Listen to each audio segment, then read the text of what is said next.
राजस्थान विधानसभा चुनाव जीतने के बाद राजस्थान की 25 सीटों पर भारतीय जनता पार्टी की नजर।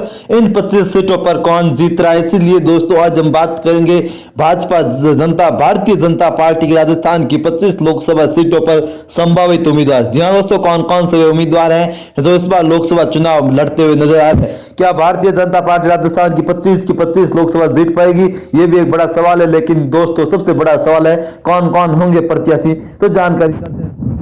राजस्थान में लोकसभा चुनाव को लेकर भाजपा की तैयारियां जोरों पर है। विधानसभा चुनाव में मिली जीत से पार्टी काफी उत्साही है, तो ऐसे में अब लोकसभा चुनाव में भी क्लीन स्वीप हैट्रिक लगाने की जोर आजमाइश शुरू हो गई। इसी लेकर शुक्रवार को जयपुर में एक बड़ी मीटिंग होने जा रही है। इस मीटिंग में लोकसभा चुनाव में पार्टी की स्थिति और उम्मीदवारों की दावेदारी पर भी चर्चा होगी।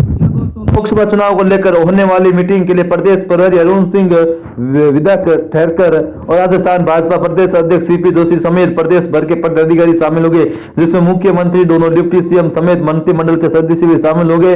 इस बैठक को लेकर तैयारी पूरी हो गई है। साथ ही इस बैठक में हाल ही में गरणपुर सीट पर मिली हार पर भी चर्चा होगी। जिन क्षेत्रों में पार्टी की स्थिति ठीक नहीं है वहां क्या करना है, इसी को लेकर रणनीति बनाई जाएगी।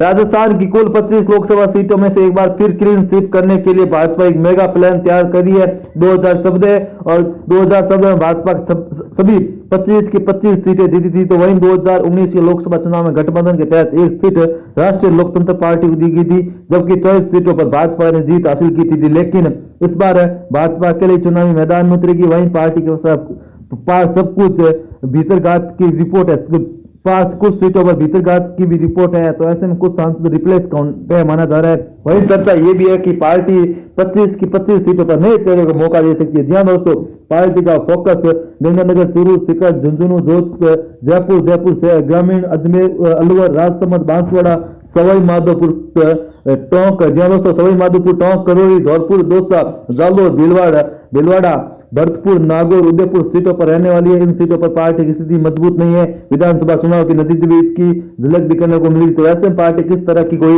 रिस्क लेने के मूड में है कि नहीं, ये भी देखने वाली होगी। वहीं विधानसभा चुनाव की तर्ज पर लोकसभा चुनाव में पार्टी कुछ नई एक्सपोर्ट कर सकती है। साथ ही चर्चा है कि पार्टी 30 से 60 साल की उम्र के बीच नेताओं को तवज्जो देगी, तो वहीं सतीश पूनिया, राजेंद्र राठौड़ जैसे नेताओं को भी लोकसभा चुनाव में उतारा जा सकता है।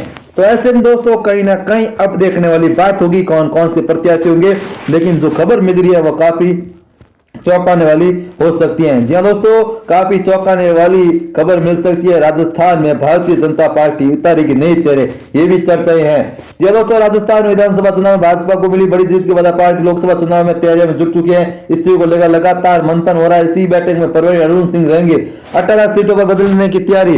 राजस्थान में लोकसभा की कुल 25 सीटें, लगातार 2 बार कांग्रेस ने राजस्थान में खाता तक नहीं खोला। वहीं बीजेपी 14 और 19 में जी हाँ दोस्तों जीत हासिल की थी। इसीलिए बीजेपी के लिए चुनौती बड़ी है। एक तरफ जहां पार्टी बीजेपी के साथ कोई दल नहीं है, तो वहीं बीजेपी उन चेहरों को बदलने की पूरी तैयारी कर चुकी है जो विधानसभा चुनाव में भीतरघात के आरोप रह चुके हैं। कुछ सांसदों के खिलाफ भीतरघात की रिपोर्ट मिली थी। बैठक में खासकर उन सांसद के क्षेत्र में ज्यादा मंथन होगा जहां पर बीजेपी को बड़ी हार हुई। गंगानगर, चूरू है, जयपुर है, इन तमाम बड़े क्षेत्रों में यहाँ पर कहीं ना कहीं दोस्तों अब देखने वाली बात होगी, बड़े नेताओं को मौका मिलेगा। तो दोस्तों ये वीडियो कैसा लगा कमेंट करके जरूर बताएं। जय हिंद, वंदे मातरम।